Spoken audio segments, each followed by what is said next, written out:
Hello aspirants, welcome to KS Mentor YouTube channel. നമ്മുടെ degree level എക്സാമുകളിൽ വളരെ important ആയിട്ടുള്ളൊരു എക്സാമാണ് ഇനി വരാൻ പോകുന്ന സെക്രട്ടേറിയറ്റ് അസിസ്റ്റൻ്റ് എക്സാം. കൃത്യമായ സ്റ്റഡി പ്ലാനോടുകൂടി പഠിച്ചു തുടങ്ങേണ്ട സമയം ആരംഭിച്ചിരിക്കുകയാണ്. അതിലെ ഒരു ടോപ്പിക്കാണ് സയൻസ് ആൻഡ് ടെക്നോളജി. വളരെ വാസ്റ്റ് ആയിട്ടുള്ള ഒരു ടോപ്പിക് ആയതുകൊണ്ട് തന്നെ മിക്ക ആസ്പിരൻസും സ്കിപ്പ് ചെയ്തു പോകുന്ന ഒരു ടോപ്പിക്കാണ് സയൻസ് ആൻഡ് ടെക്നോളജി. നമ്മുടെ KS Mentorൽ പല സ്ട്രാറ്റജി പ്ലാനുകളോടുകൂടി എങ്ങനെ സയൻസ് ആൻഡ് ടെക്നോളജി പഠിക്കണം, എങ്ങനെ മാർക്ക് സ്കോർ ചെയ്യാം. 5 മാർക്കാണ് സയൻസ് ആൻഡ് ടെക്നോളജിക്ക്. ആ 5 മാർക്ക് എങ്ങനെ ഈസി ആയിട്ട് സ്കോർ ചെയ്യാം, സയൻസ് ആൻഡ് ടെക്നോളജി എങ്ങനെ എളുപ്പത്തിൽ പഠിക്കാം എന്നൊക്കെയുള്ളൊരു സ്ട്രാറ്റജി സ്റ്റഡി വീഡിയോ ആയിട്ടാണ് ഞാൻ എത്തിയിരിക്കുന്നത്. നമ്മുടെ ഡിഗ്രി ലെവൽ കോമൺ പ്രിലിമിനറി എക്സാമിനേഷൻ്റെ സിലബസ് ആണ് ഇവിടെ കൊടുത്തിരിക്കുന്നത്. ഇതിൽ സയൻസ് ആൻഡ് ടെക്നോളജിയുടെ സ്കോർ വരുന്നത് 5 മാർക്കിനാണ്. അപ്പോൾ 5 ക്വസ്റ്റ്യൻസ് നമുക്ക് കോമൺ പ്രിലിമിനറി എക്സാമിനേഷൻ്റെ ക്വസ്റ്റ്യൻ പേപ്പറിൽ 5 ക്വസ്റ്റ്യൻസ് നമുക്ക് പ്രതീക്ഷിക്കാം. ആ 5 ക്വസ്റ്റ്യൻസും ഈസി ആയിട്ട് നമ്മുടെ സ്റ്റഡി പ്ലാനോടുകൂടെ പഠിക്കുകയാണെങ്കിൽ 5 മാർക്ക് നമ്മുടെ കയ്യിലിരിക്കും. നമ്മുടെ സയൻസ് ആൻഡ് ടെക്നോളജിയുടെ ഒരു ഡീറ്റെയിൽഡ് സിലബസ് ആണ് ഇവിടെ കൊടുത്തിരിക്കുന്നത്. ഇത്രയും വാസ്റ്റ് ആയിട്ടുള്ള ഒരു ടോപ്പിക് ആയതുകൊണ്ട് തന്നെ എല്ലാവർക്കും സ്കിപ്പ് ചെയ്ത് പോകാൻ ഒരു ടെൻഡൻസി ഷുവറായിട്ടും ഉണ്ടാകും. പക്ഷേ നമ്മുടെ KS Mentorൽ നമ്മൾ സബ്ജക്റ്റ് അനാലിസിസിലൂടെയും PYQ അനാലിസിസിലൂടെയും ഈ ഇത്രയുമായിട്ടുള്ള വാസ്റ്റ് ടോപ്പിക്കിനെ നമ്മൾ ഡിവൈഡ് ചെയ്തിട്ടുണ്ട്. അപ്പം നമുക്ക് അതെന്തൊക്കെയാണെന്ന് നോക്കാം. നമ്മുടെ KS Mentorൽ സയൻസ് ആൻഡ് ടെക്നോളജി എന്ന് പറയുന്ന സബ്ജക്റ്റിനെ chapter wise topic sub topic ലെവലിലൂടെ അനാലിസിസ് നടത്തി ഇമ്പോർട്ടൻ്റ് ആയിട്ടുള്ള 6 ടോപ്പിക്സ് ആയിട്ട് നമ്മൾ ഡിവൈഡ് ചെയ്തു. അപ്പം നോക്കി വാസ്റ്റ് ആയിട്ടുള്ളൊരു ടോപ്പിക് ആയതുകൊണ്ട് നമുക്ക് പെട്ടെന്ന് പഠിക്കാനായിട്ടൊക്കെ ഒരു ബുദ്ധിമുട്ടായിരിക്കും. പക്ഷേ ഇങ്ങനെ സിമ്പിൾ ആയിട്ടുള്ള ടോപ്പിക്കായിട്ട് നമ്മൾ പഠിക്കുവാണെങ്കിൽ നമ്മൾ എന്ത് ചെയ്യും, പെട്ടെന്ന് പഠിച്ചു പോകും. ഈ അനാലിസിസ് നമ്മൾ വെറുതെ നടത്തിയതൊന്നുമല്ല. മുൻ വർഷങ്ങളിൽ ചോദിച്ചിട്ടുള്ള ഒരുപാട് ചോദ്യങ്ങളെ അനലൈസ് ചെയ്ത് ഏത് ടോപ്പിക്കിൽ നിന്നാണ് നമുക്ക് കൂടുതൽ ക്വസ്റ്റ്യൻസ് വരുന്നത് എന്നുള്ളത് നമ്മൾ കണ്ടെത്തി. അങ്ങനെ നമ്മുടെ സയൻസ് ആൻഡ് ടെക്നോളജിനെ 6 സിമ്പിൾ ടോപ്പിക്സ് ആയിട്ട് നമ്മൾ ഡിവൈഡ് ചെയ്തു. ഒരു 2021 തൊട്ടുള്ള ക്വസ്റ്റ്യൻ പേപ്പർ നമ്മൾ അനലൈസ് ചെയ്തപ്പോഴത്തേക്ക് റിപ്പീറ്റഡ് ആയിട്ട് ഏത് ഭാഗത്തു നിന്നൊക്കെയാണ് ക്വസ്റ്റ്യൻസ് വരുന്നതെന്ന് നമുക്ക് മനസ്സിലായി. ആ ഒരു അനാലിസിസിന് ശേഷം നമുക്കൊരു കാര്യം മനസ്സിലായി. ചുമ്മാ കുറേ വാരി വലിച്ച് പഠിച്ചിട്ടൊന്നും ഒരു കാര്യമില്ലെന്നേ. പ്രീവിയസ് ഇയർ ക്വസ്റ്റ്യൻ പേപ്പേഴ്സിൽ ഏത് ചോദ്യങ്ങളാണ് ഏത് ടോപ്പിക്കിൽ നിന്നാണ് റിപ്പീറ്റായിട്ട് ചോദിച്ചതെന്ന് നമുക്ക് മനസ്സിലാക്കുകയാണെങ്കിൽ ആ ടോപ്പിക്ക് മാത്രം നമുക്ക് സ്ട്രെസ് ചെയ്ത് പഠിച്ചാൽ മതിയല്ലോ. ഇത് കാണുമ്പോൾ നിങ്ങൾക്ക് മനസ്സിലാകും ഏത് ടോപ്പിക്കിനാണ് സ്ട്രെസ് കൊടുത്ത് പഠിക്കേണ്ടതെന്ന്. എൻവയോൺമെൻറ്റൽ സയൻസിൽ നിന്ന് 13+ ചോദ്യങ്ങളാണ് ചോദിച്ചിട്ടുള്ളത്.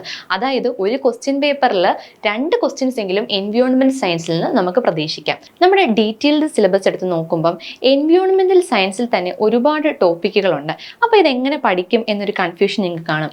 ഈ എൻവയോൺമെന്റൽ സയൻസ് തന്നെ നമുക്ക് പല സബ് ടോപ്പിക്കുകളായിട്ട് ഡിവൈഡ് ചെയ്യാം. ഇപ്പോൾ ബയോഡൈവേഴ്സിറ്റി, എൻവയോൺമെന്റൽ സയൻസ്. ഈ എൻവയോൺമെന്റൽ സയൻസ് എന്ന് പറഞ്ഞാൽ നേച്ചറിനെ സംബന്ധിച്ചുള്ള കുറച്ച് പ്രൊട്ടക്ഷൻ ആക്ടുകളും ലീഗൽ ആസ്പെക്റ്റുകളും ഒക്കെ ഉണ്ടല്ലോ, അതൊക്കെയാണ് ഇവിടെ വരുന്നത്. പിന്നെ ഫോറസ്റ്റ് ആൻഡ് വൈൽഡ് ലൈഫ് ഒക്കെയാണ് ഇമ്പോർട്ടൻ്റ് ആയിട്ടുള്ള ടോപ്പിക്കുകൾ. ഈ ടോപ്പിക്കുകളിൽ നിന്നൊക്കെയാണ് പ്രീവിയസ് ഇയർ ക്വസ്റ്റ്യൻസ് ചോദിച്ചിട്ടുള്ളത്. അപ്പോൾ നമ്മൾ ടോപ്പിക്കുകളൊക്കെ കണ്ടു. ഈ ക്വസ്റ്റ്യൻസ് ആണ് നമ്മൾ നോക്കുന്നത്. നമുക്കറിയാം PSCയുടെ ഒരു ക്വസ്റ്റ്യൻ പാറ്റേൺ കുറച്ച് നാളുകളായിട്ട് മാറിയിട്ടുണ്ടല്ലേ. പല ടൈപ്പ് രീതിയിലുള്ള ക്വസ്റ്റ്യൻസ് ആണ്. Multiple choice question, simple MCQ, അതുപോലെ സ്റ്റേറ്റ്മെന്റ് ബേസ്ഡ് ക്വസ്റ്റ്യൻ, അങ്ങനെ പല രീതിയിലുള്ള ചോദ്യങ്ങളാണ് ചോദിച്ചിരിക്കുന്നത്. അപ്പം ഈ ഒരു 2023, 24, 22 വർഷങ്ങളിലൊക്കെ എങ്ങനത്തെ ചോദ്യങ്ങളാണ് ചോദിച്ചിരിക്കുന്നത് നമുക്ക് നോക്കാം. 2023 ഒരു ക്വസ്റ്റ്യൻ പേപ്പറിൽ സ്പേസിന്റെ ടോപ്പിക്കിൽ നിന്ന് ചോദിച്ചിട്ടുള്ള ഒരു ക്വസ്റ്റ്യൻ ആണിത്. നമ്മൾ ഓൾറെഡി മെൻഷൻ ചെയ്തായിരുന്നു സ്പേസിന്റെ ടോപ്പിക്ക് വളരെ ഇമ്പോർട്ടൻ്റ് ആണ്. കാരണം 2021 തൊട്ടുള്ള ക്വസ്റ്റ്യൻ പേപ്പറുകളിൽ 9+ ചോദ്യങ്ങളാണ് ഈ ഒരു ടോപ്പിക്കിൽ നിന്ന് ചോദിച്ചിട്ടുള്ളത്. അപ്പം ഈ ഒരു പാറ്റേണിലാണ്, ഈ ഒരു മോഡലിലൊക്കെയാണ് നമ്മുടെ ക്വസ്റ്റ്യൻസ് വരുന്നത്. വീണ്ടും സ്പേസിനെ കുറിച്ചുണ്ട്. അപ്പം നമുക്ക് മനസ്സിലാവും സ്പേസ് എന്ന് പറയുന്ന ടോപ്പിക് എത്ര ഇമ്പോർട്ടൻ്റ് ആണ്. ഗ്ലോബൽ വാർമിങ്ങിനെ പറ്റി ചോദിച്ചിട്ടുണ്ട്. ഗ്ലോബൽ വാർമിംഗ് ഒക്കെ നമുക്ക് ഓൾമോസ്റ്റ് അറിയാവുന്നതാണ്. അപ്പോൾ അത് കുറച്ചുകൂടെ ഒന്ന് ഡീറ്റെയിൽ ആയിട്ട് പഠിക്കുകയാണെങ്കിൽ നമുക്ക് ഈസി ആയിട്ട് മാർക്ക് സ്കോർ ചെയ്യാൻ പറ്റും. അപ്പം ഈ ഒരു മോഡലിലൊക്കെയാണ് നമ്മുടെ ക്വസ്റ്റ്യൻസ് ഇപ്പം ചോദിക്കുന്നത്. അപ്പം എന്തൊക്കെ ടോപ്പിക്കുകൾ പഠിക്കണമെന്ന് നമ്മൾ കണ്ടു, എങ്ങനെയൊക്കെയാണ് പ്രീവിയസ് ഇയർ ക്വസ്റ്റ്യൻസ് വരുന്നതെന്ന് കണ്ടു അല്ലേ. ഇനി എങ്ങനെയാണ് എഫക്റ്റീവായിട്ട് പഠിച്ച് മാർക്ക് സ്കോർ ചെയ്യാമെന്ന് നമുക്ക് നോക്കാം. സ്റ്റഡി മെറ്റീരിയൽസ് യൂസ് ചെയ്യാം. ചുമ്മാ ഉള്ള സ്റ്റഡി മെറ്റീരിയൽസ് ഒന്നും യൂസ് ചെയ്താൽ പോരാ, നല്ല അപ്ഡേറ്റഡ് ആയിട്ടുള്ള സ്റ്റഡി മെറ്റീരിയൽസ് യൂസ് ചെയ്തിട്ട് മാത്രമേ കാര്യമുള്ളൂ.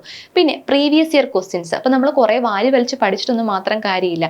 പ്രീവിയസ് ഇയർ ക്വസ്റ്റ്യൻസ് അനലൈസ് ചെയ്ത് അതിൻ്റെ പാറ്റേൺസ് എങ്ങനെയാണെന്നൊക്കെ മനസ്സിലാക്കുകയാണെങ്കിൽ നമുക്ക് മാർക്ക് സ്കോർ ചെയ്യാം. പിന്നെ മോസ്റ്റ് ഇമ്പോർട്ടൻ്റ് ആയിട്ടുള്ള മറ്റൊരു കാര്യമാണ് ന്യൂസ് പേപ്പർ റീഡിങ്. നമ്മൾ ഈ കണ്ട ടോപ്പിക്കുകളിൽ ഒരു ഓൾമോസ്റ്റ് 50% ചോദ്യങ്ങളും നമ്മൾ ന്യൂസ് പേപ്പർ നന്നായിട്ട് റീഡ് ചെയ്യുന്ന ഒരാളാണെങ്കിൽ സ്കോർ ചെയ്യാനായിട്ട് പറ്റും. നമുക്കറിയാം പല ആൾക്കാരും പല രീതിയിലാണ് പഠിക്കുന്നത്. ചില ടോപ്പിക്കുകൾ പഠിക്കാനായിട്ട് ചിലർക്ക് ഇച്ചിരി സമയം മതി, ചില ടോപ്പിക്കുകൾ പഠിക്കാനായിട്ട് ഒരുപാട് സമയം വേണം. അത് വെച്ചിട്ട് നമ്മൾ പ്രിപ്പയർ ചെയ്ത ഒരു സ്റ്റഡി പ്ലാനാണിത്. നമുക്കറിയാം ഏത് ടോപ്പിക്ക് സ്ട്രെസ് ചെയ്ത് പഠിക്കണം എന്നല്ലേ. എൻവയോൺമെന്റൽ സയൻസിൽ നിന്ന് 13+ ചോദ്യങ്ങൾ ചോദിച്ചിട്ടുണ്ട്. അതുപോലെ സ്പേസിന്റെ ടോപ്പിക്കിൽ നിന്ന് 9 ചോദ്യങ്ങൾ ചോദിച്ചിട്ടുണ്ട്. അപ്പം ഈ ഒരു ടോപ്പിക്കിനൊക്കെ ഇമ്പോർട്ടൻസ് കൊടുത്ത് ഓരോരുത്തർ ഓരോരുത്തർക്കും ഓരോ രീതി, മിനിമം ടു മാക്സിമം ആണ് ഇട്ടിരിക്കുന്നത്. 8 to 15 hours ഒക്കെ എൻവയോൺമെന്റൽ സയൻസ് എടുക്കുക. അപ്പം ഓരോരുത്തർക്കും ഓരോ രീതിയിലാണ്. അപ്പം നിങ്ങൾ എന്ത് ചെയ്യുക, ഇത് നോക്കിയതിന് ശേഷം സെൽഫായിട്ട് ഒരു അനാലിസിസ് നടത്തി നിങ്ങളുടേതായിട്ടുള്ള ഒരു സ്റ്റഡി പ്ലാൻ പ്രിപ്പയർ ചെയ്യുക. ഇതൊരു കോമൺ ആയിട്ടൊരു സ്റ്റഡി പ്ലാൻ ആണ്. ഓരോ ടോപ്പിക്കിനും എത്ര അവേഴ്സ് നിങ്ങൾ സ്പെൻഡ് ചെയ്യണം എന്നുള്ളൊരു സ്റ്റഡി പ്ലാൻ ആണ് പ്രിപ്പയർ ചെയ്തിരിക്കുന്നത്. ഇപ്പം നിങ്ങൾക്ക് മനസ്സിലായില്ലേ സയൻസ് ആൻഡ് ടെക്നോളജി എങ്ങനെ ഈസി ആയിട്ട് പഠിക്കാമെന്ന്? ആ 5 മാർക്ക് വെറുതെ നഷ്ടപ്പെടുത്തി കളയേണ്ട ആവശ്യമുണ്ടോ? കാരണം ഓരോ മാർക്കും എന്താണ്, ഇമ്പോർട്ടൻ്റ് ആണ്. ഒരു മാർക്കിൻ്റെയൊക്കെ ഡിഫറൻസിലായിരിക്കും ചിലപ്പം ചിലർക്ക് റാങ്ക് ലിസ്റ്റുകൾ നഷ്ടപ്പെടുന്നത്. അപ്പോൾ നമ്മുടെ KS മെൻറ്ററിൻ്റെ ഒരു റിസൾട്ട് അനാലിസിസ് ആണ് ഇവിടെ കൊടുത്തിരിക്കുന്നത്. നമ്മുടെ സെക്രട്ടേറിയറ്റ് അസിസ്റ്റൻറ്റിൻ്റെ ബാച്ച് ഓൾറെഡി നമ്മുടെ KS മെൻറ്ററിൽ സ്റ്റാർട്ട് ആക്കിയിട്ടുണ്ട്. അപ്പം മടിച്ചു നിൽക്കാതെ എല്ലാവരും ബാച്ചിലേക്ക് ജോയിൻ ചെയ്യണം കേട്ടോ. അതുപോലെ നമ്മുടെ ഡിഗ്രി പ്രിലിമിനറി എക്സാമിനേഷന് റിസൾട്ടൊക്കെ വന്നിരിക്കുകയാണ് അല്ലേ. നമ്മുടെ ഡിഗ്രി മെയിൻസ് എക്സാമിൻ്റെ Kerala bank assistant manager, SI, LSGSൻ്റെ ഒക്കെ ബാച്ച്, മെയിൻസ് ബാച്ച് ഓൾറെഡി നമ്മുടെ KS മെൻറ്ററിൽ റണ്ണിങ് ആണ്. സോ അതിലേക്കും എല്ലാവരും ജോയിൻ ചെയ്യുക. ഈ ഒരു സ്റ്റഡി സ്ട്രാറ്റജിയിൽ സയൻസ് ആൻഡ് ടെക്നോളജി പഠിക്കുകയാണെങ്കിൽ ആ 5 മാർക്ക് വെറുതെ കളയേണ്ട ആവശ്യമുണ്ടോ? ഈസി ആയിട്ട് നിങ്ങൾക്ക് സ്കോർ ചെയ്യാം. അപ്പോൾ എല്ലാവരും നന്നായിട്ട് പഠിക്കുക. All the very best. ഇത്രയും നേരം എൻ്റെ വീഡിയോ കണ്ടതിന് എല്ലാവർക്കും താങ്ക് യു.